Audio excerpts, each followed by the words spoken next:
What's up mga idol? Sa video na to ay gagawa tayo ng cellphone na walang power. Full shorted po ito. Nabasa po ito mga idol at dinala na sa service center. Ang nangyari, grabe, mapapanood nyo po mamaya. Ayan, ang model po pala nito ay Huawei Mate 20 Pro. At kung napapansin nyo mga idol, may mga tip na po na nakalagay. So possible na nabuksan na po ito at nilagyan ng tip ang takip. At ayan mga idol, dahil nabuksan natin, i-check na po natin kung ano ba talaga ang problema. So wala po itong power. Kaya ayan, kapag isaksak mo siya, wala pong reaksyon kahit mayroon man lang red light. So ayan mga idol, ito po yung naging problema niya at nabacheck na ito sa service center at hindi nagawa ng paraan. At subukan po natin kung magawan pa ba natin ang paraan. At disclaimer lang po, hindi po lahat ng nagalaw na ay nagagawa. So madalas mga idol, kapag nabasa na at nagalaw na sa iba, 50-50 na po ang labanan. At ayan, tinanggal ko yung tape mga idol dahil sigurado na nabuksan na ito. Ayan, so kailangan natin matanggal. So dinikita na po ang ilalim nito at chinek. So ayan, inita natin yung takip dahil nilagyan din po ito ng dikit at para ma-check natin kung ano ba talaga ang ginalaw sa loob. At grabe, magulat po kayo sa ginawa ko rito at magulat kayo sa itsura ng model na to ang loob niya. Ayan, so tanggalin natin yung takip. Natanggal ko siya kagad at ayan, kung napapansin nyo mga idol, kulang na rin po ang mga screw. Dalawa na lang ang screw sa taas. Pati po yung baba ay wala ng mga screw. Ayan mga idol, kung silipin nyo po, marami pong screw ang hindi na po naibalik hanggang sa baba. So sa baba, meron ng isa. At mga idol, marami po itong screw. So yung iba, hindi na nabalik. At kung napapansin ng mga idol, yung pinaka mainboard niya ay talagang nagalaw na dahil wala na pong mga shed or yung bakal. So ayan, tanggalin muna natin ng dalawang screw at mag-shoutout tayo rito. Ayan, lahat at sa lahat ng ating viewers na nanonood, shoutout sa inyong lahat. At ayun mga idol, kung napapansin nyo po, wala ng mga bakal sa ibabaw, pinagtatanggal na. So dahil shortage ito mga idol, sinubukan siguro i-trace ang grounded. At ayan, pati po yung battery niya mga idol ay replacement na class E na ito. At ayan, kung silipin po natin mga idol, dito po yung mga screw na nawala. Ayan, ang dami po. Hindi naman sa pagmamagaling. Dapat kung hindi po natin magawa ang isang cellphone, dapat ibalik man natin ang mga screw. Kahit mga screw lang mga idol. At yung baka naman na tinanggal ay okay lang yan kahit hindi na yan mabalik dahil shed lang naman yan. At ayan mga idol, is-check po natin hanggang ilalim kung ano ba ang nangyari. At ayan mga idol, kung napapansin nyo po, pati po yung mga shed sa ilalim ay hindi na rin po nabalik. So okay lang naman sana yan kung hindi nabalik. At dapat nabalik ang mga screw kasi wala naman pong connection ang mga shed kahit tanggalin po yan.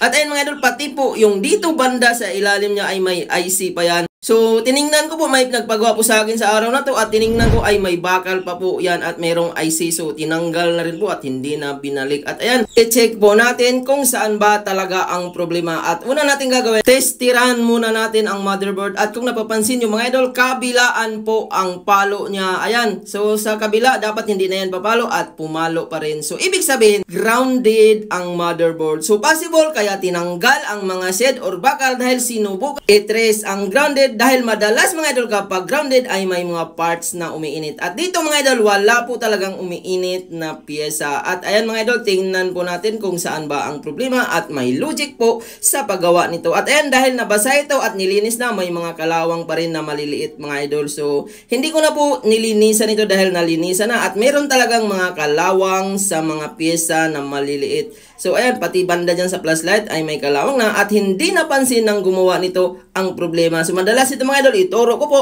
kung saan madalas tinamaan ang grounded ng Huawei Mate 20 Pro. So, ayan mga idol, nung nakita ko ang pyesa na to, meron pong pumutok na pyesa. Ayan, kagaya na, nangitim na po mga idol. Yan po ang madalas ng tinamaan ng mga Huawei Mate 20 Pro, lalo na kung nag-iinit siya. At ayun mga idol, sinubukan ko po siya i-trace kung iinit ba talaga siya. So, kaya siguro tinanggal ang mga bakal dahil na-trace or hinahanap ang grounded. Kasi madalas mga idol, kapag chinarge mo ito ay iinit po yan. At dito mga idol, hindi po siya umiinit kahit pumutok na siya. Kaya siguro hindi napansin or hindi na i-trace ang grounded. Kaya dito mga idol, may logic po ito. Ang gagawin po natin dyan mga idol, so madalas po talaga yan po yung tinamaan. Yan lang po ang gagawin. Tatanggalin po natin yan, ang kwadrado na pyesa na pumutok at hindi papalitan pa dahil madalas yan po yung pumuputok kapag nababasa or lalo na kapag nag-overcharging. Madalas ito mga idol, nag-overheating ang mga ganitong unit at tinatanggal lang yan. Supply lang po yan. Kapag pumutok yan ay i-remove lang yan at pwede nang hindi palitan. At connected din po yan sa signal. Pero kapag tinatanggal mo naman siya mga idol ay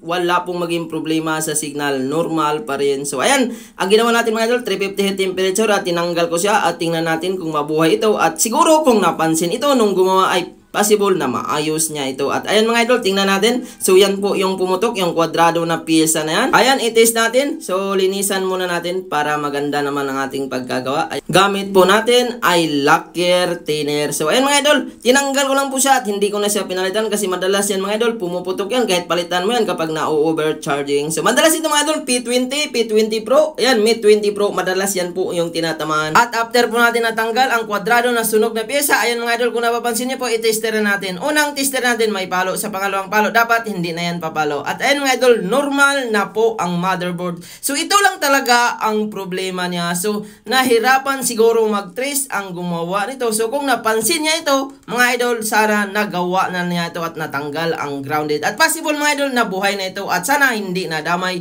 dahil may mga pyesa na tinanggal. So possible kung tinanggalan din niya ng ibang pyesa or nagalaw or nainitan ang motherboard ay possible na mamatay din po yan. At tingnan natin mga idol kung gagana ba yung ginawa natin at magulat talaga kayo mga idol. So hindi po lahat ng mga nagalaw na ay nagagawa. So dito mga idol, malalaman nyo po kung tsamba ba ito o may charisma lang talaga, depende sa kamay. At ayun mga idol, isalpak natin yung mga flex at i-charge po natin at tingnan natin kung gumagana na ba siya. At replacement na rin ang battery nito mga idol. At ayan, isalpak natin at kung napapansin nyo mga idol, lumabas agad ang Huawei logo. So ibig sabihin mga idol na buhay po natin sa pamamagitan ng pyesa na tinanggal natin. At wala po itong function ang tinanggal natin mga idol, kahit tanggalin natin yun ay gagana pa rin. At kung napapansin mga idol, mayroon din pong guhit ang screen. So possible na nadamay din ito noong pagkakabasa. Ayan mga idol, tingnan natin. At isa pang issue nito, ayan, may mga itim-itim ang screen. Possible na nung nabagsak or nahulog ito sa tubig, tumama pa siguro sa matigas. At hindi na rin nagtatouch ang screen dahil mayroon na po siyang itim sa ilalim at may mga guhit-guhit.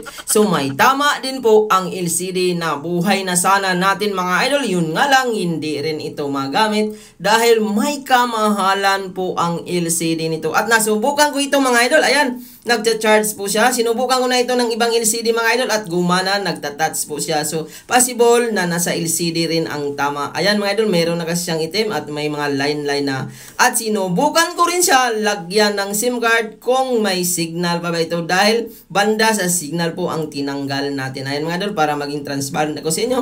Ayan, normal na sana lahat ito. Ang problema lang, ang touch naman. Ayan, kung napapansin nyo mga idol, tingnan natin yung SIM card. Ayan, nilagyan natin. At kung napapansin nyo mga idol, meron po siyang signal. Normal po siya. Ang problema na lang dito mga idol ay yung LCD. At ito po yung tinanggal natin mga idol. Kahit tanggalin mo yan, ay wala po yan magiging issue. So, tinatanggal po yan kapag nag-overheat, nag-shorted ang unit. Nakakapanghinayang kasi kung good lang ang LCD nito, magagamit na ito ng normal. At normal na ang motherboard mga idol. At sinubukan ko rin siya i-charge. Ayan, merong 0% at ilang minutes lang mga idol. Ayan, nag 2% po. Ibig sabihin, normal na po siya. So, wala na sanang problema at hindi na po pala ito pinagawa ng may-ari dahil napakamahal po ng LCD nito. Abutin po ng 8.5 kasama ang paggawa. Kaya nagpasya ang may-ari na hindi na niya papalitan ng LCD. Bibili na lang siya ng bago. At sana mga idol, iwasan nyo mabasa ang cellphone para hindi kayo gumastos ng malaki. Hanggang dito lang po ang ating video. Maraming salamat sa panonood.